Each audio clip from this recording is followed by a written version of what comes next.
네, 안녕하세요. 러닝페스트 박세라 대표입니다. 오늘 저희 유튜브 라이브 강의 두 번째 시간이죠. 그래서 저번 달 이어서 이번 달 이제 두 번째 저희가 실제 사례를 가지고 또 여러분들이 또 신청을 해주신 그런 사례들을 가지고 CO 리포트를 이제 또 활용을 해서 컨설팅을 하실 수 있는 부분을 같이 포인트를 좀 잡아보도록 하겠습니다. 일단은 제가 이제 첫 번째로 가져온 회사의 케이스부터 한번 이제 중요한 부분들을 좀 리뷰를 해보고 말씀을 드릴 텐데, 이 케이스는 좀 가지급금 해결에 대한 니즈가 큰 케이스였어요. 그래서 일단 가지급금 솔루션을 CO 리포트 활용을 해서 어떻게 상담을 할지 한번 짚고 넘어가 보도록 하겠습니다. 먼저 일단 지금 저희가 그 3월 달에 모든 법인들이 결산이 끝났잖아요. 그래서 결산이 끝나고 나서 그 코데이터의 기업 정보들이 이제 업데이트 되기 시작을 했고, 지금 이제 당연히 저희 CO 파트너에도 이제 내용들이 업데이트가 되기 시작을 했는데, 신규로 새로 기업을 검색을 해서 고객을 등록한 경우에는 당연히 이제 만약에 2022년 정보가 있으면 이제 2022년께 반영돼서 나와 있을 거고요. 그 다음에 이제 뭐 3월 이전에 아니면 1월 달에 이제 여러분들이 이미 고객 등록을 하신 거죠. 2021년 걸로. 근데 이제 이 고객처럼 이제 4월 달에 이렇게 반영된 정보가 있으면 여기 상단에 보시면 이렇게 업데이트 버튼이 보이실 거예요. 그래서 이 업데이트 버튼을 클릭을 하시면 이렇게 이제 2022년 재무정보가 업데이트 된다라고 이제 확인을 하게 됩니다. 그러면 여러분들 이용권 1회가 차감이 돼서 새롭게 이제 2022년 정보가 반영이 된 리포트를 확인하실 수가 있고요.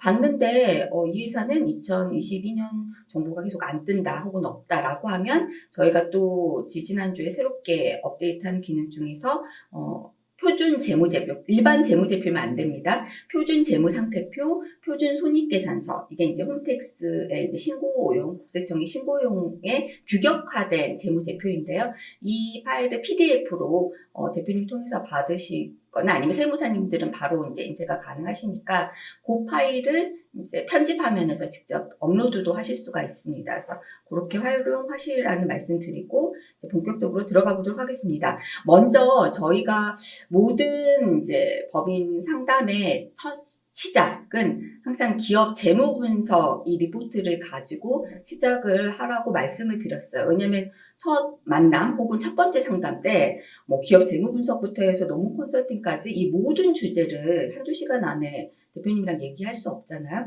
그래서 1차적으로는 기업 재무 분석을 통해서 특히 지금 이제 또 4월 시즌이 1년이 결산된 이후에 본인의 회사의 재무 정보를 보는 시점이기 때문에 한번 2022년 결산 기준까지 해서 기업의 전체적인 재무 상태가 어떤지를 리뷰를 해주고 그 과정에서 또 주주 정보도 파악을 하시고 추가적으로 또 받으셔야 되는 정보들을 정리하는 시간 정도를 이 기업 재무 분석 리포트를 활용을 해서 상담을 하시고, 그런 과정에서 이 회사는 가지급금 이슈가 크다, 차명주식 솔루션의 이슈가 크다, 아니면 이제 승계, 자녀에 대해서 미리 사전 증여하거나 승계 계획에 대한 고민이 있으시다. 그러면 그 주제를 이제 하나하나 심화돼서 그 다음 미팅 때 또 준비를 해서 활용을 하시면 좋을 것 같습니다.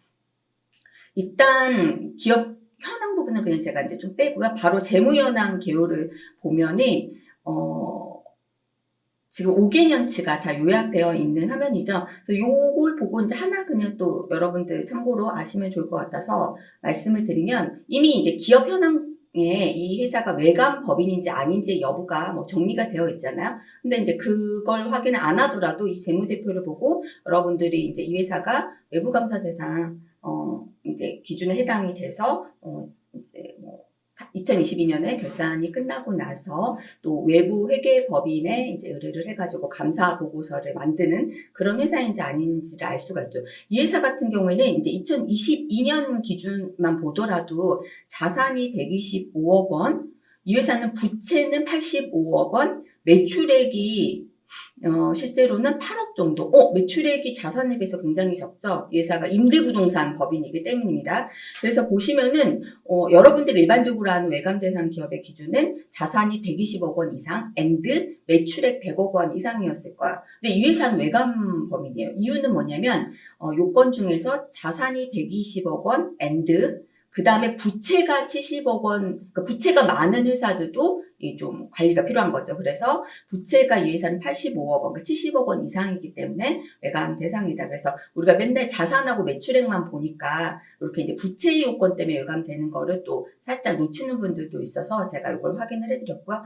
전체적으로 기업의 2022년 동안에 재무 상태표상에 재무적인 기초 체력이 얼마나 튼튼한지 아닌지를 보여주는 안정성 지표, 그리고 한 해 동안 얼마나 회사가 수익성을 내면서 잘 경영을 했는지를 보여주는 수익성 지표, 이렇게 이제 요약된 화면을 보면은 일단 안정성 지표에서 크게 이 회사 부채 자체가 많긴 하지만 부채 비율 자체는 또 이게 비례해서 자산과 담보대출과 연결되어 있는 거니까 그래도 양호하다고는 할 수 있는데 특히 부채 중에서도 외부의 이제 은행 쪽에 대출받은 차입금 의존도는 일반적인 소위 말해서 저희가 이제 표준 비율 전문가들이 가이드라인을 주는 이 정도가 안정하다, 또 좀 위험하다, 이렇게 가이드라인을 주는 비율에 따라서는 이제 차입금 의존도가 굉장히 좀 높은 편입니다. 이 임대 부동산업을 하는 업종 평균에 비해서도 좀 차입금 의존도가 높은 편이고요. 그러다 보니까 이자 보상 비율이죠.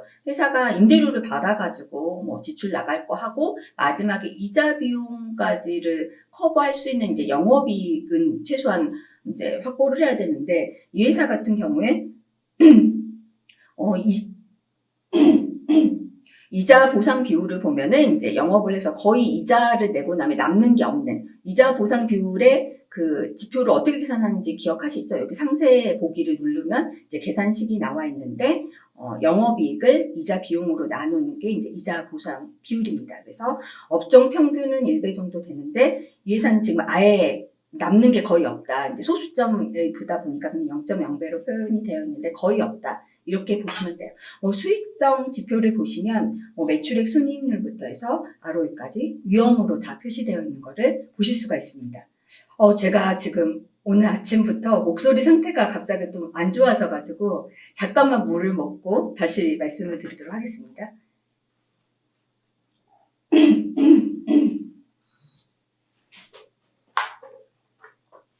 이게 나이를 들면은 목소리 성대도 늙는다고 하더라고요. 그래서 나름 예전에는 이제 꾀꼬리 목소리를 자랑한다라고 했는데 작년부터서 이렇게 제가 상태에 따라서 그래서 오프라인 강의를 할 때도 목소리가 이렇게 잠겨가지고 여러분들한테 좀 피해를 주는 것 같아요. 그래서 너무 죄송하고요. 일단 다시 또 제가 목소리를 가다듬어서 강의를 시작하도록 하겠습니다. 재무비율 성장성 활동성 지표는 이제 지난 시간에 제가 좀 자세하게 설명을 드렸으니까 이때는 좀 스킵을 하고요. 그 다음에 보시면 요약 재무상태표가 있어요. 그래서 이 회사에서 보시면은 가지급금이 아마 이제 가장 눈에 들어오실 텐데, 4억 원대 가지급금이 그래도 좀 줄어가지고 지금 이제 2억 원 정도로 가지금이 줄어있는 상태이고, 이 고객은 이거를 그냥 눈에 좀 빨리 치워버리고 싶다. 어떻게 하면, 아니면은 뭔가 해결할 수 있는 명확한 좀 플랜이 있으면 좋겠다. 좀 고민을 하고 있으시다고 해요. 그래서 그 부분을 이제 우리는 뒤에서 이제 중점적으로 좀 봐야 될 것 같고요. 그 다음에 보시면 아까 그 차입금 의존도가 높았잖아요. 그래서 보시는 것처럼 단기 차입금도 이제 13억이 있고요. 또 장기 차입금도 이제 50억 정도. 그래서 지금 부채 중에서도 이 외부 은행에서의 차입금이 굉장히 높은 거로 확인하실 수가 있어요. 그 다음에 제가 이제 재무대표 강의를 할 때 보통 일반적인 비상장 기업은 퇴직연금 DB형이라든가 가입을 해서 이런 이유가 아니면 퇴직급여 충당 부채 자체를 설정하지 않는 경우들이 많다고 말씀드렸잖아요. 근데 이 회사는 실제로는 직원도 한 명밖에 안 되지 않고 작은 회사인데도 퇴직급여 충당 부채를 쌓았어요. 그 이유는 이제 외부 감사 대상 법인이기 때문에 이제 기업 회계 원칙을 좀 준수를 해야 되고, 그럼에도 불구하고 이 퇴직급여 충당 부채는 대표이사의 퇴직금 지급 배수를 이제 5배수로 이렇게 과거에서 해놨는데 그 부분은 전혀 반영이 되지 않은 그 퇴직급의 충당부채이다. 요거는 좀 아셔야 되고요. 그래서 외감 대상 법인들이 당연히 직원들에 대해서는 이제 법정 퇴직금이 잘 충당부채로 쌓여 있는데 임원들에 대해서는 별도로 임원 퇴직금 지급 규정이 있는지 아닌지에 대한 여부조차를 또 회계법인에 좀 알려주지도 않아가지고 여기에 반영이 되지 않은. 그러면 정말 사실 원래는 외감을 받는 이유가 모든 부채가 잘 명확하게 드러나 있어야 되는데 그게 지금 노출이 않고 숨어져 있는 부채들 중에서 이제 임원의 퇴직금 부분이 좀 있을 수가 있어요. 그래서 이 부분은 외감 대상인데 임원이 퇴직금 지급 배수를 뭐 3배수, 4배수를 했는데 충당 부채에 설정을 해놓지 않았다. 그러면 좀 시간을 두고 현실화 될 수 있도록 좀 조정이 필요한 부분이다라고 이해를 하시면 될 것 같아요. 그 다음에 이제 이 회사 보시면은 미처분 이익잉여금은 8억 8천 정도 이렇게 지금 쌓여 있고 이익준비금은 제로이죠. 그래서 한 번도 배당을 하지 않는 회사이다라고 아실 수가 있을 것 같고요.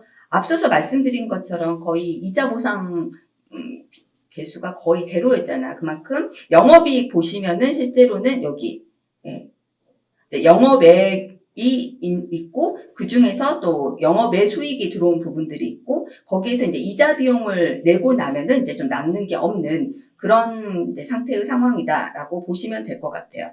그 다음에 다음으로 가서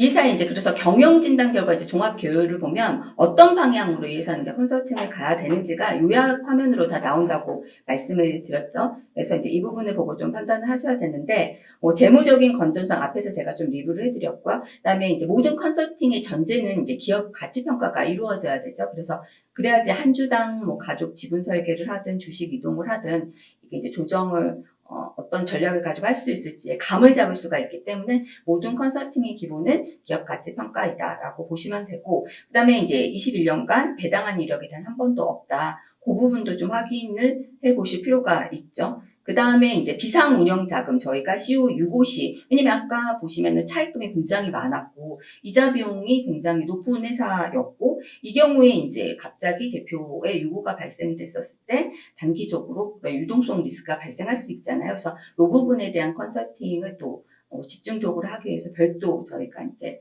테마를 가지고 진행하실 수도 있고요.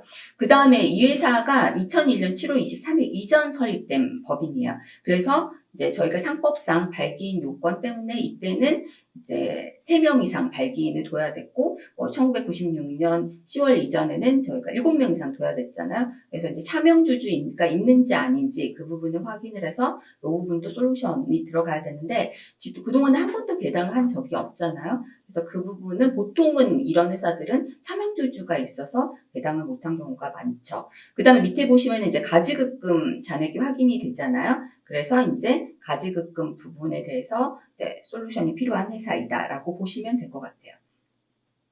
자, 그러면은 이제 기업 가치 평가는 사실은 모든 회사에 있어서 공통적으로 일단 다 들어가야 된다고 말씀을 드렸잖아요. 그래서 제가 한번 저번 시간에도 말씀을 드렸지만 아직도 저희 CO 파트너에서 이 기업 가치 평가 부분을 활용하는 부분이 조금 숙지가 안 되신 분들이 있어서 좀 설명을 드려보려고 해요. 지금 2022년 기준으로 보면은 이제 한 주당 주식 가액이 21만 원 정도고 기업 가치가 31억 원 이렇게 나오고 있고 주주가 지금 4명이 있는 상황이에요. 분명히 이 주주 중에는 제가 봤었을 때는 차명주주가 있을 걸로 지금 이렇게 판단이 되고 있고요. 주식 가치가 이렇게 보면 그래프가 막판에 이제 막 극 J커브를 가는 그 모양이 되죠. 그래서 뭔가 좀 그 점층적인 상승의 그래프가 조금 이거보다도 더 막 과도하게 막 숫자가 커지는 경우도 아마 있을 거야.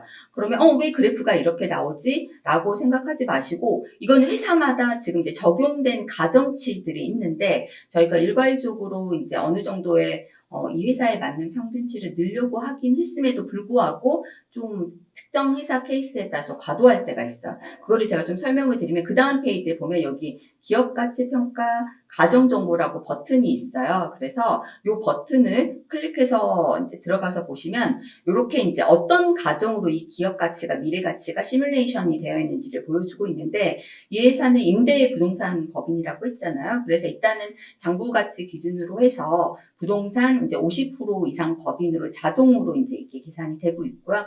그 다음에 이제 성장기가 5년, 이 표현은 뭐냐면 회사가 계속 동일한 가정치로 성장한다고 가정을 하기는 무리가 있잖아요. 그래서 기업의 초기 기업이다 그러면 한 10년 정도는 급성장하고 그 이후에 이제 그대로 유지가 되거나 아니면 쇠락을 한다거나, 이미 경영 기간이 오래된 회사들 같은 경우에는 이 성장 기간이 더 짧을 수도 있겠죠. 이미 성장기가 지나서 그냥 계속 쇠퇴에 가는 경우도 있고요. 이런 부분들의 이 연도로 가정치를 이제 전반부, 후반부로 또 나눌 수 있게끔 하기 위해서 저희가 연도를 집어넣고요.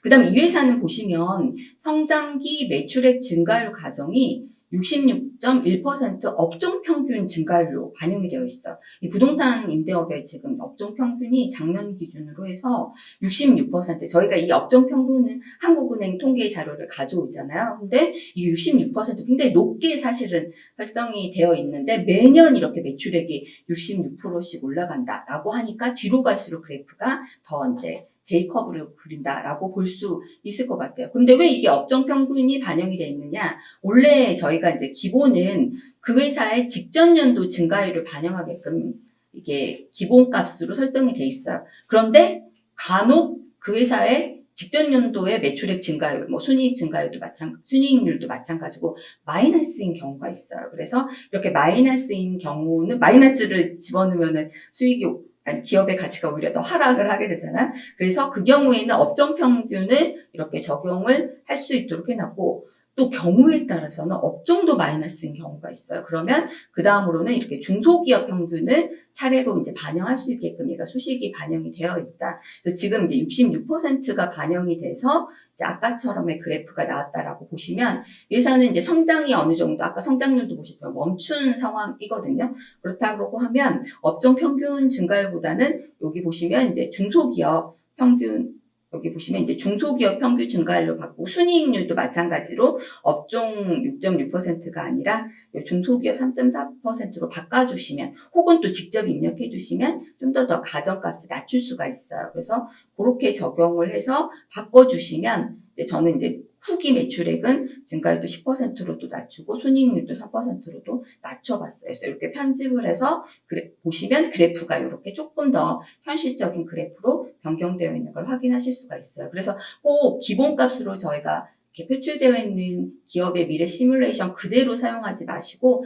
가정 그 증가율이 뭐가 적용된지를 확인하시고, 이 기업의 이제 웬만하면 저희가 맞추긴 했지만 좀 이렇게 특이한 기업의 경우에는 기업의 상황을 좀 반영을 해서 수정을 해주실 필요가 있다입니다. 그 다음에 이제 요 페이지는 이제 지난달에는 없었다가 이번 달에 저희가 좀 추가된 페이지예요. 그래서 많은 분들이 사실은 이제 기업의 주식까지, 비상장 기업은 사실 상장할 게 아니면 어느 정도 적정 체중을 유지를 하는 게 중요하다고 말씀을 드렸잖아요. 그래서 너무 기업 가치가 커지면 나중에 주식 이동을 할 때, 또 상속이 일어날 때 이게 다 세금으로 연관되는 거죠. 그래서 어느 정도 좀 기업의 가치가 과도하게 숫자상으로 부풀려지지 않게 하는 가장 대표적인 방법 중에 하나가, 이게 이제 미처분이익금이 커지는 부분을 어느 정도 조절하기 위해서 연간 배당을 하고, 또 마지막 특정 시점에 대표이사의 퇴직금 지급으로 인해서 일시에 이제 비용이 크게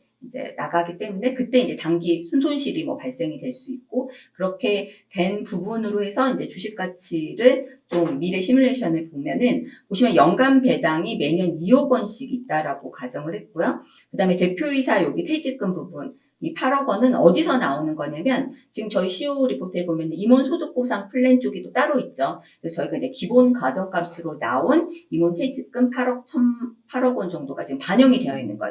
만약 여러분들이 임원소득보상 플랜에서 또 이 기업에 맞게 연봉도 수정하고 조금 뭐 값을 바꿔가지고 지급 배수도 바꿔보고 해서 한다 그러면 또 퇴직금이 바뀌겠죠. 그럼 이 자리에 그 바뀐 퇴직금이 반영이 되는 거고, 이 연간 퇴직금도 그 추가 입력 정보에서 배당 정보를 지금 2억 원으로 기본값이 되어 있어요. 그거를 뭐 1억 원, 아니면 뭐 3억 원 이렇게 수정을 하시면 또 값이 변화가 됩니다. 근데 어쨌든 결론은 뭐냐면은 아무것도 이제 하지 않고 이 상태 그대로 뒀었을 때는 대표이사의 퇴직 시점인, 그러니까 60세를 퇴직 시점으로 저희가 가정을 했죠. 이 역시도 퇴직 시점이 대표이사가 명확하게 있다라고 하면은 그거는 또 변경을 할 수 있게끔 임원소득보상 플랜이 되어 있죠. 어쨌든 저희가 기본값은 60세로 해놨기 때문에 60세에 퇴직을 한다라고 했었을 때 기업 가치가 49억이었다. 근데 이제 그 전 단계부터 계속 꾸준히 배당도 하고 그랬을 때는 이렇게 기업 가치가 진짜 56%가 이렇게 하락이 되고요. 배당에다 마지막 시점에 퇴직금까지 지급을 하게 되면 이렇게 78%까지. 이 회사는 사실은 이제 이익도 많이 나지 않고 미처분 이익잉여금이 크지 않으니까 연간 배당 2억을 한 게 굉장히 많이 이제 순자산 미처분 이익잉여금을 줄인다는 게 순자산 가치를 줄이는 거니까 이게 많은 이제 영향을 미쳤죠. 아시겠지만 과거에는 이제 소위 말해서 주식가치에 하한이 없었잖아요. 그래서 일시에 급여를 퇴직급여를 큰 금액을 딱 하게 되면 한 주당 순손익 가치가 제로가 돼버리고 그러면 순손익과 순자산 가치 가중평균을 했었을 때 주식 가치가 굉장히 낮게 이렇게 이제 이렇게 떨어질 수가 있는데 지금은 한 주당 주식 가액이 그렇게 해서 낮게 나왔더라도 하한은 순자산 가치 전체의 80%는 맞춰야 되는 그게 있잖아. 근데 이 회사는 어떻게 78%까지 낮춰졌느냐? 그 영향은 일시에 퇴직금을 급여 처리해서 순손익을 0을 만든 것보다는 매년 꾸준히 이렇게 배당을 해서 미처분 이익을 낮춰서 순자산 가치 자체를 낮춘 게 이렇게 기업 가치를 절감하는 데 유효했다라고 보시면 될 것 같아요. 그 다음에 이제 이 회사의 기본적으로 좀 해결하고 싶은 솔루션이 가지급금이라고 말씀을 드렸잖아요. 그래서 이제 가지급금을 들어가서 보시면은 가지급금이 가지고 있는 뭐 불이익, 뭐 대표님 이제는 뭐 다 잘 아실 거고 해결 방안도 강의 때도 말씀을 드렸지만 사실은 요 5가지 이외에 좀 더 획기적이고 또 확실한 방법을 찾기는 사실은 쉽진 않아요. 근데 이제 그 중에서 보시면 이제 많이들 하시는 게 매년 조금씩 배당과 상여금으로 이제 가지금 원금 자체를 줄이는데 이것도 큰 금액을 하기가 어려운 게 다 근로소득세 이슈이잖아요. 배당소득세, 종합소득세 이슈이고 그 다음에 이제 하는 게 퇴직금은 사실 마지막에 한 방 쓸 수밖에 없는 최후의 카드 같은 그런 느낌이고 그러면은 이제 그 전에 활용할 수 있는 게 자기 주식과 이제 특허권을 활용을 하는 건데 하나씩 좀 짚어보도록 할게요. 일단 가지급금 현황을 보면 2022년 12월 31일 기준으로 이 회사 같은 경우 지금 2억 원이 있단 말이에요. 근데 이제 누누이 말씀을 드리지만 이거는 12월 31일 잔액에 불과한 거죠. 그래서 연도 중에 가지급금이 이거보다 더 컸을 수도 있고 더 줄어들었을 수도 있고 가지급금과 가수금은 이제 또 서로 상계를 하잖아요. 그래서 돈을 넣었다 뺐다 하면서 계속 매년 연도 중에는 그 잔액이 달라졌을 거예요. 그런데 이제 연말 기준으로는 2억인 거죠. 그래서 지금 여기서는 저희가 재무 상태표에 대한 데이터를 가지고 올 수밖에 없기 때문에 이제 일단 연말 기준으로 해서 2억 원을 가지고 연간 인정이자를 계산을 해보면 4.6%니까 이제 뭐 9억 900만 원 뭐 어쩌고 저쩌고 되겠죠. 그래서 이제 0.1억 원 이렇게 지금 표현이 되고 있고요. 그다음에 이 인정이자는 회사 입장에서는 사실은 원래는 현금으로 대표이사가 이 1,000만 원 정도에 해당되는 이자를 입금을 하는 거죠. 그럼 회사 입장에서는 이건 수익인 거예요. 영업 외 수익인 거죠. 그래서 이제 인정이자에 대해서는 입금으로 산입을 해서 그만큼 또 그게 법인세를 내야 되는 과표가 되는 거고요. 또 대표이사 입장에서 이거는 실제 자기 현금을 넣는 게 아니라 현금을 못 넣겠죠. 그러니까 이제 상여를 일으켜서 원래 대표님이 상여금 받아서 세금 뗀 나머지 상여금을 받아서 그 돈으로 이자를 낸다라는 개념으로 장부상에서 이제 상여금에 대한 세후 금액과 인정이자 부분을 퉁치는 거죠. 상계를 한다라고 하잖아요. 그래서 그러다 보니까 추가적으로 급여 외에 상여가 일어나는 거고 그거에 따라서 근로소득 왜냐면 이제 저희 아직 그냥 소득세는 누진세율이잖아요. 그래서 안 그래도 급여가 있는데 거기 위에 이게 얹혀지는 개념이니까 소득세는 물론이고 특히 이제 4대 보험 중에서 뭐 건강보험료 이런 게 이제 증가가 되는 원인이 되겠죠. 근데 이제 정확한 가지급금의 연도 중에 잔액과 정확한 인정이자를 확인하고 싶다. 그랬을 경우에는 이제 대표님 회사에 지금 이제 4월 정도 되면 가서 방문을 하시면 세무조정 계산서가 이제 2022년 거가 따끈하게 책자로 만들어져서 아마 다들 대표님이 가지고 계실 거예요. 거기에 보시면 중간에 이제 가지급금 인정인자 조정 명세서라고 있어요. 그래서 이걸 보시면 연도 중에 정확한 잔액과 최종적으로 인정이자가 얼마인지까지 확인을 해보실 수 있다. 라고 말씀을 드리고, 그러면 이제 해결책 부분인데, 가장 대표적으로 저희가 이제 자기 주식으로 해결하는 거를 말씀을 드렸죠. 그래서 자기 주식 취득을 활용을 해서 가지급금 해결하는 거는 제가 지난달에 조금 집중적으로 설명을 드렸는데, 결론부터 말씀을 드리면, 이 법인의 대표는 배우자가 없어요. 그래서 지금 이제 자기 주식 취득을 활용한 가지급금 해결의 핵심은 뭐냐면, 대표님이 가지고 있는 주식 지분을 회사에 넘기고 그 대가 받을 거를 가지급금하고 퉁을 칠 수 있죠. 바로 이제 이 거래 자체가 일어날 수 있어요. 근데 이제 그렇게 되면은 문제는 뭐냐면은 이 대표님이 5,000원, 지금 아까 이 회사 같은 경우 지금 10,000원짜리 액면가 주식이었는데 10,000원에 취득을 했던 주식을 아까 주식이 한 주당 이제 34만 원이었다. 그러면 34만 원이니까 그 양도 차익이 발생이 될 거잖아요. 거기에 대해서 이제 세금을 양도소득세, 뭐 이게 매매 목적이면 양도소득세 소각을 하려고 한다라고 하면은 이제 배당소득세를 내야 되니까 만만치가 않은 거죠. 그래서 이제 저희가 배우자를 활용을 해서 배우자 증여를 이용을 해서 이제 소위 말해서 배우자의 취득가를 시가로 만든 다음에 배우자 거를 이제 회사가 자기 주식 취득을 하려고 하는 전략이잖아요.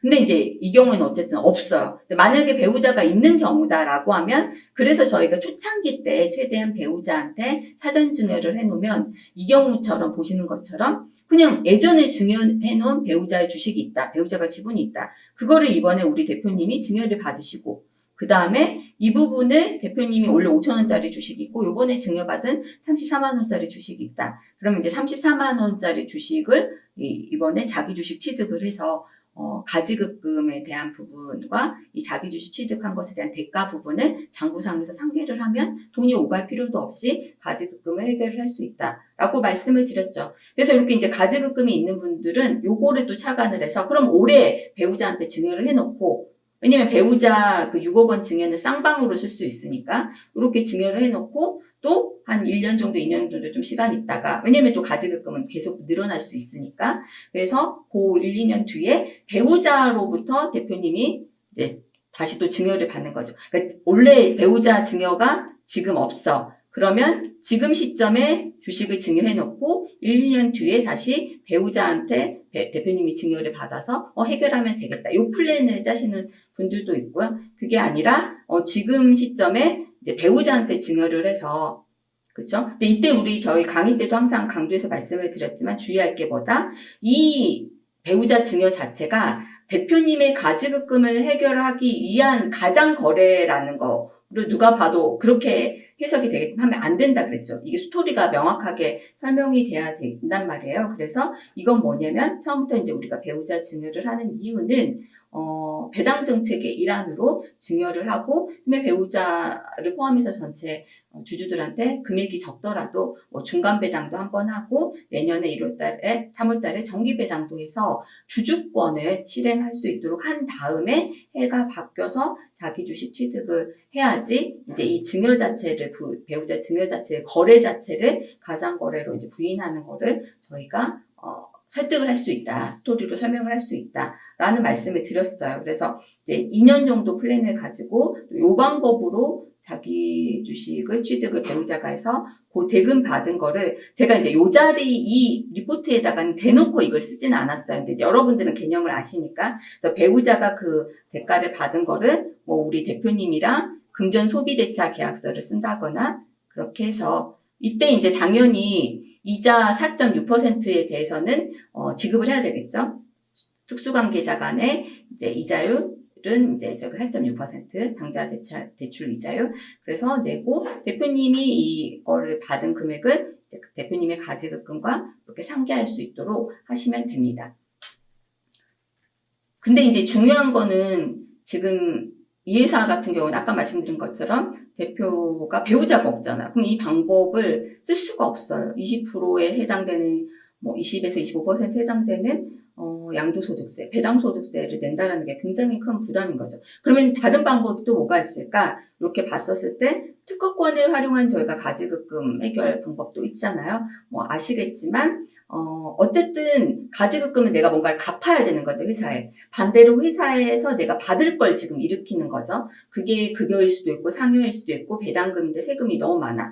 퇴직금은 나중에 정말 퇴직을 해야 받을 수 있는 거야. 그러니까 다른 방법이 뭐 없나 했는데 내가 가지고 있는 주식을 회사에 양도를 하는 거죠. 그러면 그 대가를 받을 거고 그러면 내가 갚을 게 있으니까 그 대가와 갚을 거를 서로 상계를 하는 거고 마찬가지 방법으로 또 회사에 내가 팔 게 뭐가 있을까라고 했었을 때 대표이사 명의로 특허를 출원 등록을 해서 이 부분에 감정평가를 받아서 이제 회사에 양수도 특허권 양수도 계약서를 체결을 해서 넘기는 거죠. 그렇게 되면 당연히 그 특허권에 대한 그 매각 대금을 원래는 받아야 되는데 그거와 가지급금을 상계를 하는 플랜인데 이걸 활용하는 이유가 똑같은 1억 원을 급여로 받으면 100%다 과표 근로소득세지만 이 특허권에 대한 대가를 받는 부분은 기타 소득이라고 말씀을 드렸죠. 그래서 기타 소득은 일단은 여기 보신 것처럼 6%가 필요 경비로 인정이 됩니다. 즉 1억 원이면 1억 원이 다 과표로 잡히는 게 아니라 1억 원 중에서 60%는 비용 처리를 하는 거고 40% 4천만 원만 과표로 잡혀서 종합소득세를 낸다라고 보시면 돼요. 일단은 처음에 회사가 지급을 할 때에는 22%에 대해 마치 배당소득처럼 22%에 대해서 기타 소득 원천 징수를 하고 그다음에 이제 과세 소득이 이제 300만 원이 넘어가는 경우에는 이제 내년 5월 달에 종합소득세 신고를 할 때 이제 필요 경비 부분을 좀 제하고 이렇게 종합소득세를 낸다. 그래서 다른 방법보다는 세금이 조금 더 저렴한 부분이 있기 때문에 자기 주식 취득으로 이제 모든 걸 해결하기 어려운 경우에는 이제 일부 이제 좀 분산을 해서 믹스를 해서 이 특허권도 활용을 한다. 이 경우에 이제 회사는 특허권을 사면 우리 재무제표에 무형자산 있잖아요. 재무상태표에 대차대조표에 무형자산의 산업재산권 특허권으로 계상을 하고 이제 요거를 7년에 걸쳐서 그러니까 일단은 첫 해년도에는 자산으로 잡았다가 한꺼번에 비용 처리하는 게 아니라 7년에 걸쳐서 감가상각을 하면서 비용 처리를 한다. 인 부분이죠. 근데 이때 이 방법을 쓸 때 주의할 점이 뭐라고 말씀드릴때 일단 총 기간은 아마 최소 8개월에서 한 10개월 정도 기간이 좀 길게 소요되는데 저희 아시겠지만 가지급금 지금 해결 솔루션의 모든 방법들이 맥스 2년 정도 플랜을 가지고 두고 하는 거잖아요. 그래서 이것도 어쨌든 1년짜리 프로젝트라고 보시면 되는데 일단은 첫 번째 변리사님을 통해서 의뢰를 해서 특허 아이디어를 같이 고민하고 어쨌든 구체적인 어떤 아이디어는 회사에서 대표님이 제안을 해주셔야겠죠. 조금은 이제 변리사님의 어떤 자문과 컨설팅도 같이 받아서 추론과 등록을 하는데 이제 우선심사 등록을 해서 진행을 하면 빠르면 한 8개월 정도 진행이 됩니다. 그리고 나서 이제 원래는 이제 출원 등록까지 끝나고 나면 특허권이 대표님 명의로 등록이 되잖아요. 그래서 요걸 가지고 감정평가사에 그 다음에는 의뢰를 해서 보통은 변리사님과 이제 감정평가사님이 같이 이제 일을 하시는 제휴가 돼서 일하시는 경우가 많으니까 변리사님이 이렇게 소개를 해주시는 경우도 많잖아요. 어쨌든 그렇게 해서 감정평가를 하면은 한 또 그게 뭐 2, 3주 정도 시간이 걸리겠죠. 그리고 나서 감정가액이 확정이 되면 양수도 계약서를 체결하고 회사와 대표님이 매매를 하면 되는 구조인데 그 전에 어쨌든 이게 감정평가가 어느 정도 나올지 아닐지 감이 있어야 되잖아요. 그래서 보시면은 특허권을 좀 약식 계산하는 게 있어요. 그리고 이제 그 감정평가를 할 때도 감정평가사님들이 너무 튀지 않게 어느 정도 좀 바운더리 안에서 감정평가를 하신다라고 이렇게 하시는데 약식 계산을 보면은 이 회사가 영업이익이 안 나면 이거 해보나 마나요. 이익이 안 나는 회사는 할 이유가 없거든요. 영업이익이 만약에 이제 0.8에서 1.2배 정도 영업이익의 특허권 가치가 돼야 된다. 이 말은 뭐냐면 영업이익이 이 회사가 1억 원이면은요. 특허권 가치는 지금 1.2배로 치면 한 1억 2천 정도가 나온다라고 그 범위 정도 거기서 물론 플러스 알파가 있을 수 있지만 느낌을 보시면 돼요. 그래서 이 정도가 안 나오는 회사라고 하면은 사실 의미가 없다. 이 1년을 걸쳐서 뭐 변리사 비용도 들어가고 이제 그다음에 특허 출원에 등록에 이런 비용도 실비도 들어가고 감정평가 비용도 들어가는데 그래서 이런 것들은 사전에 그래서 여기 보면 좀 가평가를 먼저 해보고 하는 거가 바람직하고요. 또 주의할 사항들 이제 계속 말씀을 드렸죠. 이 대표이사의 발명 과정에 대한 증빙 자료를 반드시 확보해야 된다. 결과적으로 사실 대표님이 직접 모든 아이디어를 내서 연구 노트를 가지고 해서 하는 경우도 있지만 직원들의 도움을 받는 경우들이 많아요. 그럼에도 불구하고 이제 변리사님과 대화를 할 때 뭐 서로 그런 어떤 회의록 이런 것들도 작성을 해놓고 음성 녹취록도 대표님이 같이 변리사님과 상담한 내용들이 남겨놓고 모든 커뮤니케이션은 이메일을 통해서 대표님 명의로 변리사님과 이 직원을 통해서 모든 게 대표님이 빠지고 일어나면은 이 대표가 직접 출원 등록한 게 맞냐 이런 이제 당연히 나중에 특허권 조사 나왔을 때 제일 물어보는 것들 확인하는 것들이 이런 부분인 거죠. 그래서 대표님이 직접 이거를 다 주도했다라는 증거를 반드시 확보해 놓으셔야 되고요. 그 다음에 간혹 이 비용을 법인 비용으로 처리를 한다 절대 안 되죠. 대표이사 개인 비용으로 처리를 하셔야 되고요. 그다음에 연구소가 있다. 연구소가 이거 특허권 같은 거 연구하라고 해놓은 거잖아요. 그렇기 때문에 연구소가 있는 경우에는 나중에 전체 대표가 혼자 했다라는 거를 부인당하게 됩니다. 그래서 아예 처음부터 뭐 5대5로 같이 공동으로 했다. 뭐 이런 식으로 준비를 하시는 게 바람직하고요. 회사의 직무발명 보상제도 요즘에는 이제 이거 없는 회사들이 많은데 과거에 그대로 했던 제도가 남아있다. 이거 있다라고 하면은 이거는 이 안에서 해야지 대표님이 개인으로 별도로 특허 출원 등록하시면 안 돼요. 그래서 이거는 아예 이제 이런 회사들을 하시면 안 되고요. 이 정도의 최소의 주의사항은 좀 숙지를 하시고 특허권을 활용한 가지급금 해결, 컨설팅도 좀 진행하실 필요가 있죠. 근데 지금 이 회사는 아까 말씀드렸듯이 뭐였죠? 부동산 임대법인이었어요. 그래서 이거를 또 하기에도 애매한 거죠. 그래서 결론적으로는 이 방법 저 방법이 다 쉽지 않았고요. 근데 계획이 특허권, 이 가지급금을 좀 해결을 하고 싶어 했던 이유는 뭐냐면 2년 정도 안에 회사를 좀 정리를 할 부동산도 매각을 해서 그런 계획이 있었던 거죠. 그래서 이제 가지급금을 해결하고 싶어 했던 거기 때문에 그래서 이제 이 케이스에서는 요 방법을 이제 좀 제안할 수밖에 없어요. 그래서 퇴직금 지급 배수를 잘 확인하시고 퇴직금을 좀 어쨌든 충분히 좀 받아가게끔 한 다음에 그 중에 일부를 이 가지급금으로 서로 이제 상계할 수 있게끔 이제 고객 대표님이 걱정하지 않도록 요 플랜으로 이제 해결을 하시면 된다. 이렇게 좀 안내를 하실 수 있는 그런 케이스였다라고 보시면 될 것 같고요. 두 번째 케이스 한번 봐볼까요?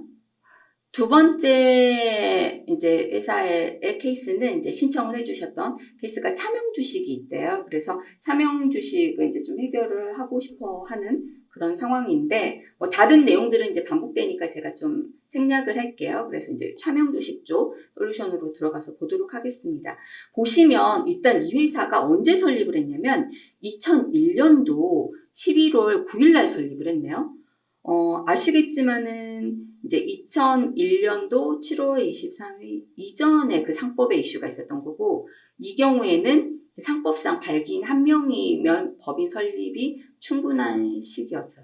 근데 제가 강의 때도 말씀을 드렸죠. 이게 계속 몇 년 동안 발기인 조건이 있다 보니까 이때 이렇게 설립을 할 때에도 그 법인 설립하면서 공사 사무실에서 잘못 안내해 준 경우가 너무나도 허다했어요. 그래서 아마 이 경우에도 10중 8구 발기인이 3명 있어야 된다라고 안내를 받아서 차명을 만들지 않았나 그렇게 판단이 되고요. 그래서 이제 여러 가지 문제점들 뭐 이런 이제 이론적인 내용은 저희가 러닝베스트 종합 과정이 있으니까 제가 자세하게 설명은 드리지는 않고 해결할 수 있는 방법이 뭐냐라고 했었을 때 보시면은 1번하고 2번은 저거 대표님이 이제 저거 내 주식이다. 명의신탁한 주식이다. 라고 모든 대표님은 주장을 하죠. 근데 이제 입증이 되기 전까지는 저희가 이제 차명 주식, 더 큰 포괄적인 개념으로 이렇게 설명을 하고 입증을 받아야 명의신탁이라고 보고 환원도 할 수 있다. 라고 이제 말씀을 드렸는데 1번, 2번은 명의신탁임을 입증받는 방법이에요. 그래서 입증을 받아서 최종적으로 환원을 해오는. 왜 입증을 받아서 환원을 하는 방법을 먼저 생각을 하느냐? 이 경우에는 지금 주식 가치가 30만 원, 40만 원이라도 이 주식 가격을 가격으로 가져오는 게 아니라 최초 차명을 한, 명의신탁을 한 시점에 주식 가격으로 증여를 했다 치고, 근데 사실 증여가 아닌데 왜 그럼 증여를 했다 치냐면 어쨌든 일종의 페널티를 내라는 거죠. 그래서 증여세 플러스 이제 가산세를 내는 방법으로 다시 내 명의로 돌릴 수 있고, 이게 세금 측면에서는 가장 저렴하다라고 말씀을 드렸잖아요. 1번, 2번. 근데 이제 1번, 2번을 검토하려고 했더니 요건이 해당이 안 돼. 불가능해. 라고 하면 이제 명의신탁 주식이라고 대표님은 주장하지만 입증을 못하니까 그건 있고, 그냥 현재 시점에 그 주주한테 그 주식을 증여를 받거나 사오거나, 아니면 회사가 증여를 받거나 사오거나, 이 방법을 선택할 수밖에 없잖아요. 그게 이제 3번, 4번의 방법이다라고 보시면 돼요. 그래서 이 회사 지금 하나씩 한번 볼게요.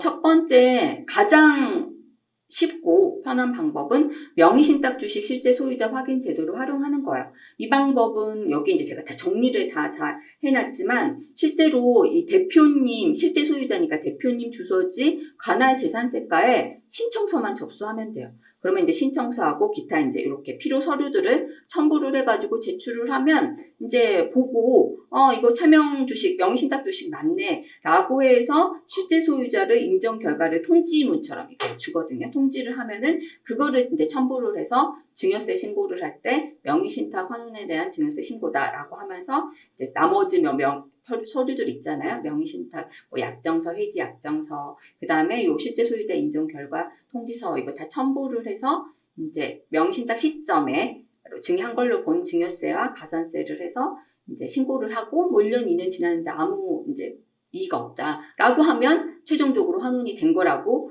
이해를 하시면 돼요. 그래서 이 방법을 이제 선택을 하실 때는 일단은 명의를 돌려놓고 해야 되고, 근데 명의를 돌려놨는데 이렇게 경우에 따라서는 불인정 결과가 나올 수도 있죠. 그러면 어떻게 되냐면 이제 어쩔 수 없이 지금 주식 가격으로 이제 뭐 증여를 받은 걸 하거나 양수도를 한 걸로 세금을 내야 돼요. 그래서 이 부분이 좀 무서운 부분이긴 한데, 그러다 보니까 이제 실제 소유자 환원 상담을 사전에 해서 이 케이스라면 가능하다 아니다라는 것 좀 어쨌든 검증을 받고 신청을 할 수 있는 또 방법이 있어요. 그래서 이걸 이제 활용을 하실 수가 있고요.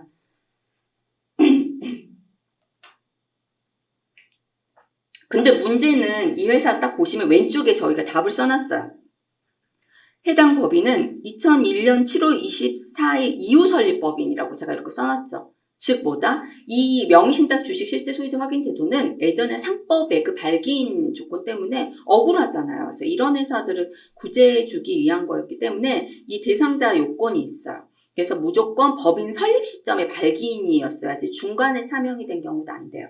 그 다음에 2001년 7월 23일 이전 설립 법인이어야 되는 거죠. 그래서 이 회사 같은 경우는 이 방법을 쓸 수가 없다. 그러면은 두 번째는 이제 뭐 소송을 했었을 때 의의가 있냐를 봐야 되는데, 그러려면 변호사님이랑 이제 상담을 해야 되잖아요. 그래서 이제 변호사 상담을 우리 대표님과 연결을 해줄 때 그냥 바로 변호사 미팅을 하게 되면 그 자리에서 변호사님도 다 질문하다 끝나요. 그래서 이제 여러분들은 이 명의신탁 주식 환원 사전 진단표라고 이 내용을 사실 변호사님들이 대표님한테 다 질문할 내용들이거든요. 그래서 요것들을 미리 여러분들이 대표님께 좀 질문을 드려서 답변을 좀 얻으신 다음에 요거를 변호사님께 사전에 전달을 드리고, 그 다음에 이제 상담을 진행을 하시면 뭐 시간당 뭐 상담료들 있잖아요. 20만원, 30만원. 그렇게 해서 진행을 하시면 어느 정도 그 상담 안에서 이 결과들, 소송을 했었을 때 이게 가능성이 있다. 소송을 가더라도 이 경우에는 쉽지 않다. 이런 이제 의견들을 받으시고 의사결정을 하실 수가 있는 거죠.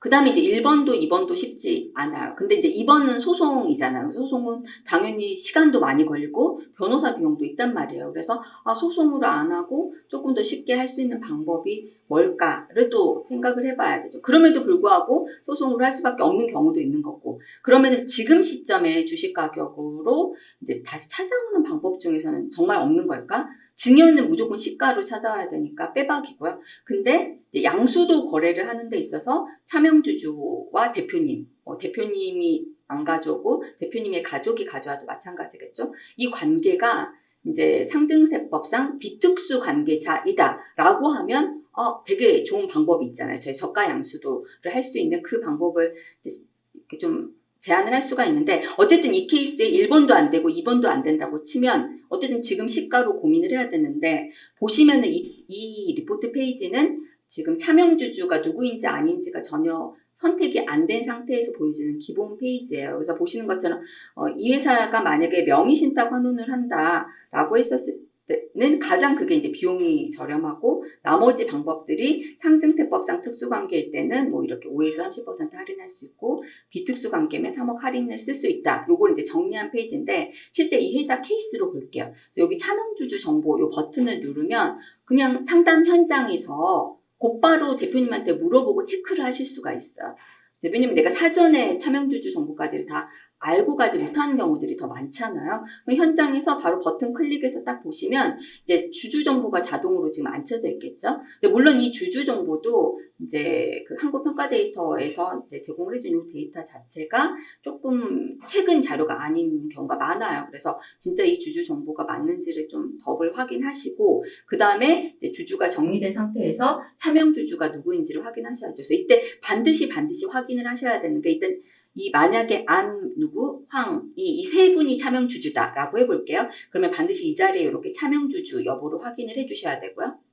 그 다음에 두 번째는 경영실권자와 무슨 관계인지 그래야 저희가 자동으로 상증세법상 특수인지 비특수인지를 알려드릴 거거든요. 그래서 여기 경영실권자와의 관계에 친척인지 타인인지 직원인지 이런 것들을 꼭 반드시 확인을 해주셔야 된다. 그래서 이 부분을 반드시 확인을 하시고 다시 이제 리포트로 돌아오시면 실제 정보로 반영된 리포트로 변경된 거 확인하실 수가 있죠. 이렇게 보시는 것처럼 땡땡 이 주주님이 보유지분 가치는 한 8억 정도인데 안타깝게도 이분 친척인 거야. 그래서 소득세법상 그리고 상증세법상 특수관계인 거죠. 이 경우에는 저희가 이제 특히 소득세법상 특수관계인 경우에는 5%를 넘게 싸게 저가 양수를 하게 되면 이제 부당행위 이제 계산 부인으로 적용이 돼서 그 싸게 판 금액을 부인하고 다시 시가로 원복되잖아요.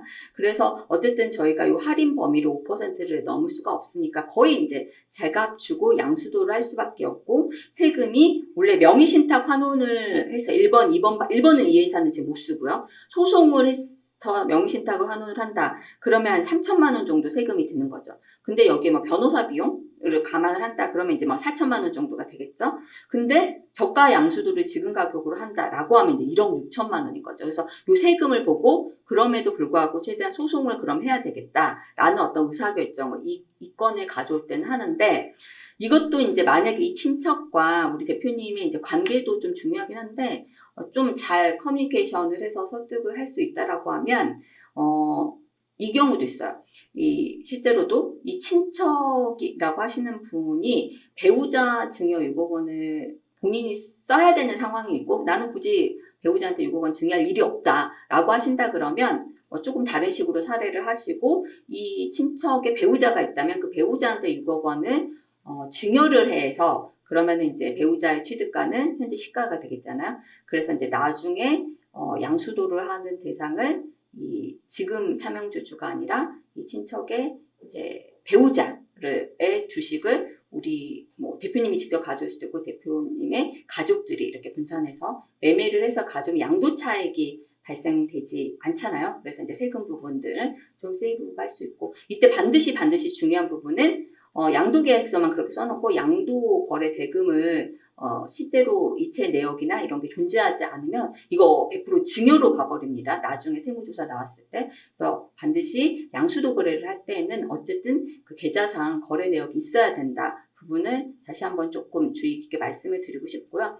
그래서 어쨌든 이 안땡땡 차명주주는 이 방법이 있을 수가 있고 두 번째 차명주주는 소득세법상 이제 보시면은 상증세법상 이게 특수관계인 거예요. 상증세법상 특수관계다 보니까 실제로는 왜 특수관계냐? 타인인데 관계가 타인인데 예전에 이제 강의 때 보면은 회사의 임직원이 상증세법상 대표적인 특수관계이고 친구나 타인은 특수관계가 아닌 걸로 기억하는데 뭐 이런 분들이 있다면 이 지분율이 중요하다고 말씀드렸죠. 그래서 지분율이 30% 이상인 주주는 회사랑 한 몸이라 그랬죠. 근데 회사의 임직원인 우리 대표님과는 그래서 특수관계일 수밖에 없다라고 말씀을 드렸어요. 그래서 지금 하필이면 지분율이 30%여서 이게 상증세법상 특수관계되다 보니까 할인을 30% 정도밖에 적용 못하는 거죠. 그럼 이 경우에는 어떻게 해야 된다? 말씀드렸죠. 일단 이 30%를 내려오게 하는 거죠. 그래서 일부를 이제 30%밖에 할인을 못하더라도 한 2, 3% 정도를 거래를 해서 그러면은 이제 30% 미만이 되는 거잖아요.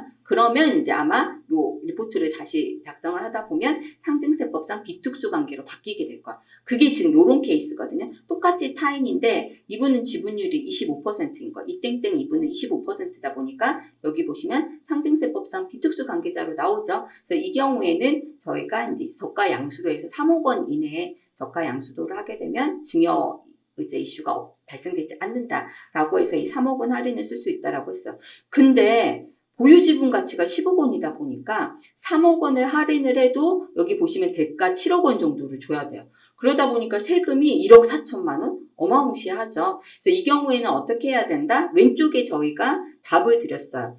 양수자 3명을 분산해서 거래하거나 대표님, 배우자, 자녀 아니면 대표님이 다 가져와야 된다. 아니면 자녀가 다 가져와야 된다. 그럼 올해, 내년, 내후년 이렇게 해서 거래를 어떤 그 기간으로 연도별로 이건 구분해 주셔야 됩니다. 그래서 이렇게 해가지고 하면은 각각 3억을 쓸 수 있는 거. 결론적으로 저희가 최소한은 이제 액면가 미만으로 설령 거래를 한다고 해서 이론적으로 문제가 되진 않고 실제로 액면가 미만으로 거래를 3억 원 카드를 쓰다 보면 이제 액면가 미만으로도 거래할 수 있는 가격대가 되거든요. 그래서 그렇게 해서 문제된 경우도 없었어요. 실제로 돈이 잘 지급되고 했었으면.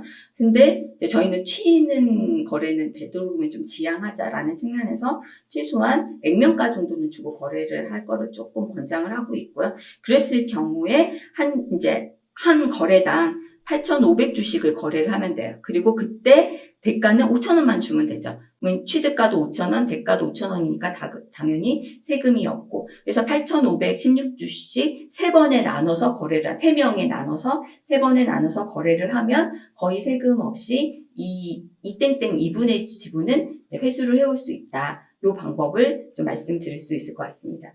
그 다음에 제가 하나만 더 설명을 하고 좀 마무리를 하려고 하는데, 이 케이스는 이익잉여금을 좀 처분을 하고 싶다. 이제 이익잉여금이 좀 계속 좀 빠른 속도로 쌓여가고 있는데, 특별히 차명주식을 해결한다거나 가지급금 이런 부분이 아니라 계속 이제 쌓여만 가니까 주식 가치가 당연히 올라갈 거고, 그래서 적절하게 이 이익잉여금을 처분하는 방법들을 알고 싶다라고 이제 질의를 해주셨어요. 그러면 매년 정기적으로 배당하는 방법도 있을 거고, 그냥 머릿속에 여러분들 이제 떠오르는 게 기본적으로 미처분 이익잉여금 한도 내에 배당을 하는 거고, 미처분 이익잉여금 한도 내에 자기 주식 취득을 하는 거잖아요. 근데 지금 이제 이 회사 같은 게 보면은 이렇게 공동대표 이사인 회사였어요. 공동대표고 그 각각의 대표가 50%씩 지분을 가지고 있는 거죠.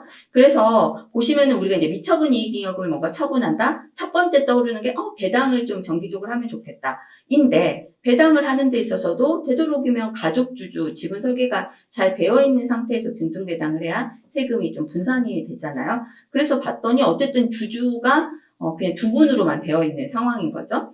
그래서 그 부분은 일단 확인을 했고요. 이 회사는 다른 가지급금 이런 건 없고, 보면 산업재산권이 1억 3천이 마지막으로 잡혀 있는데 1억 9천에서 1억 5천, 1억 3천 점점 줄어들고 있죠. 이게 바로 아까 그 가지급금 특허권을 해결하는 방법 중에서 회사에 넘기고 회사는 무형자산으로 잡아서 7년 동안 비용 처리를 한다라는 게, 매년 비용 처리를 하니까 자산으로 잡혀 있는 거는 매년 줄어들면서 최종적으로 7년이 되면 제로가 되겠죠. 지금 이 흐름을 보여주는 그 재무상태표다라고 보시면 될 것 같고요.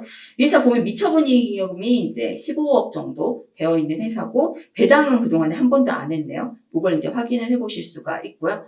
기업 가치를 보니까는 지금 현재 시점은 한 34억 정도 되는 회사인데, 회사가 이익도 괜찮고 매출 증가율도 괜찮고 이익도 괜찮아서 지금 보시면 흐름 자체가 매년 이렇게 이제 기업이 성장을 하는 그런 과정이다라고 보시면 될 것 같아요.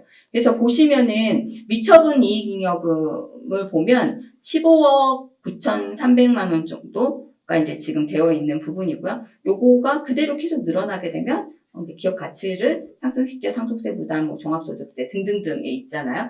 그래서 1차적으로 이 회사가 고려를 해야 되는 거는 가족 주주들에게 좀 지분 설계를 각자 하면 되니까 본인 지분 내에서 그거를 좀 제안을 해보실 수가 있어요. 그때 쓰시는 게 이 배당 플랜에서 가족 지분 설계 쪽에 들어가시면 이렇게 가족 지분 설계 버튼을 눌러서 실제 정보로 변경을 하실 수가 있어요. 근데 보시면 기본값은 저희가 배우자 같은 경우에는 6억 원을 해놓고 성년 자녀는 5천, 미성년 자녀는 2천 해서 증여 공제 이내에서 이렇게 이제 이루어질 수 있도록 그렇게 기본 수식이 적용이 되어 있어요. 그런데 이 케이스에 보면은 아직 이제 실제 정보를 입력하기 전에 이제 가정값이 6억 원이 아니라 5억 원대죠. 5억 2천만 원으로 되어 있는 거죠. 이거 숫자 틀린 거 아니야? 라고 하실 수 있는 분들이 있는데 여기에 또 다른 로직을 뭘 넣냐면 대표님이 또 배우자한테 너무 다 줄 수는 없잖아. 그래서 저희가 어떤 또 로직을 하나를 더 넣냐면 대표님의 지분 중에서 실제로는 30% 이상은 배우자한테 이제 사전 증여를 안 한다라고 이제 가정을 할 수 있게, 그리고 기본값을 할 때는 그걸 정해놓은 거야.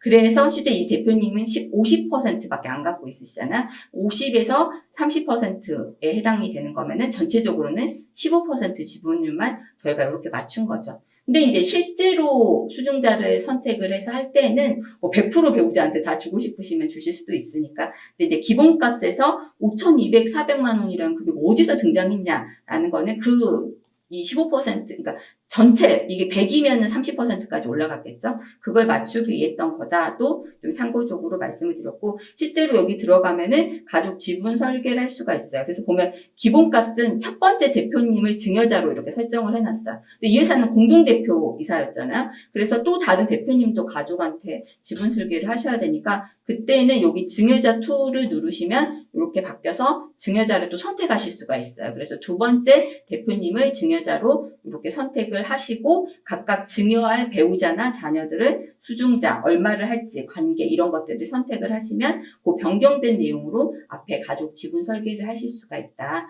이 부분을 좀 안내를 했어요. 그래서 가족 지분 설계가 됐다라는 걸 전제를 한 다음에 매년 이제 균중 배당할 거를 제안을 드릴 수가 있고요. 그 다음에 또 미처분 이익여금 안에서 지금 2명의 공동대표가 각각 50% 가지고 있기 때문에 사실은 자기 주식 뭐 취득, 배우자 각각 활용해가지고 좀 돈을 한 번에 좀 많은 금액을 좀 개인화를 하고 싶다라고 하면 각각의 대표님들이 배우자가 있으면 배우자한테 증여를 해서 배우자 거를 나중에 1년 정도 지나서 좀 회사가 자기 주식 취득을 하는 방법도 두 사람이 동일한 조건으로 좀 이렇게 제안을 해볼 수 있는 그런 상황이 있고요.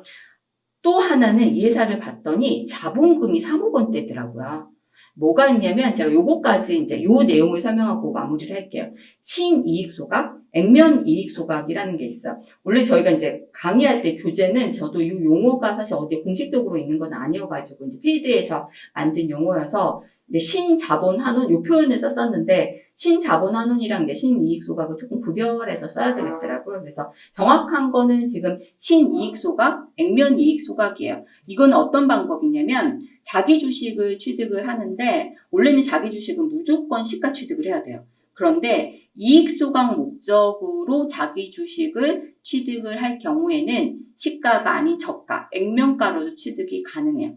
그러면 여러분들이 이렇게 생각할 거예요. 시가가 아니라 액면 저가로 취득을 했을 때 누구는 취득하고 누구는 취득하지 않으면 싸게 넘기는 사람 때문에 그냥 그대로 있는 사람은 지분율이 올라가면서 이익을 본단 말이에요. 그러면 이게 당연히 뭐 깊게 모르셔더라도 뭐 증여가 생기는 거 아니야?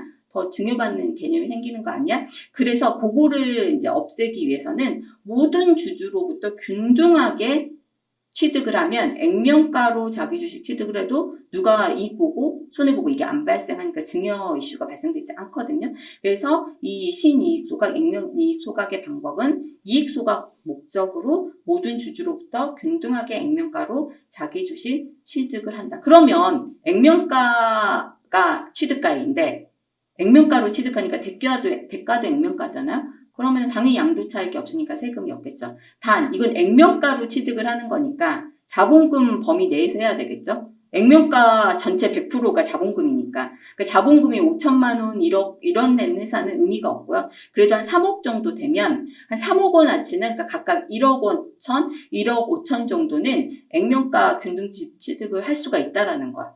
그러면 세금은 당연히 없는 거고요. 그냥 바로 이거는 액면가 균등 취득의 주주총회 결의만해서 그냥 이번 달에 그냥 끝낼 수도 있는 부분인 거죠.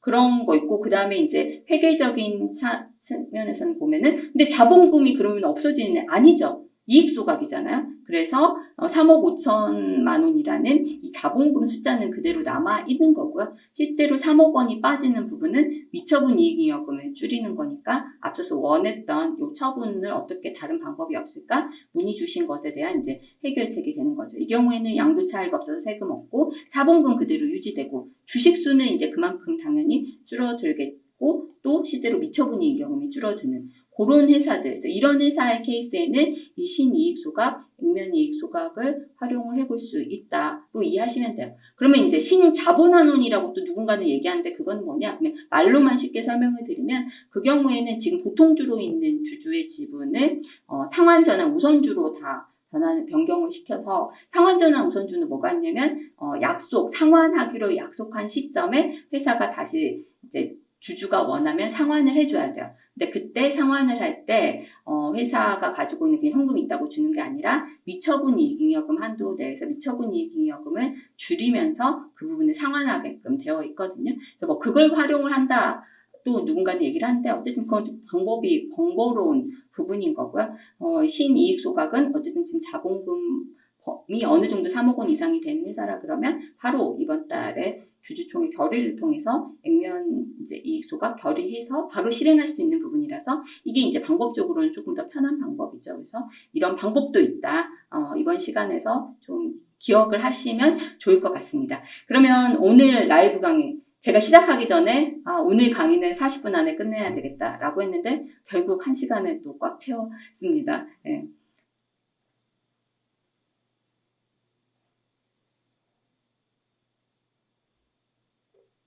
지금 이제 질문 주신 좀 내용들이 있어요. 근데 제가 여전히 아직도 읽고 답변을 하는데 좀 한계가 있으니까 지금 이 강의는 다 저희 유료 강의를 들으신 분들만 한해서 질문을 남기시고 한 거여서 지금 뭐 특허권 관련해서도 좀 문의 주시고 이런 분들이 있었는데 요거는 저희가 별도로 좀 답변을 드리도록 하고요. 그 다음에 이제 이 답변 드린 내용은 다음 시간에 또 여러분들한테 공유할 게 있으면 같이 공유를 하도록 하겠습니다. 제가 이제 5월달 강의 때는 또 최근에 그 특정 법인, 그러니까 자녀가 주주인 특정 법인과 우리 대표님 간의 거래. 그래서 그게 뭐 초과 배당이 될 수도 있고요. 그다음에 자녀가 주주로 있는 그 회사에 자금을 대표님이 대여를 해준다거나 담보를 해준다거나 아니면은 또 이익 소각을 하는데 불균등으로 이익 소각을 하고 아버지 주식만 이익 소각하고 자녀의 특정 법인은 그냥 이익 소각을 하지 않고 뭐 이런 식으로 해서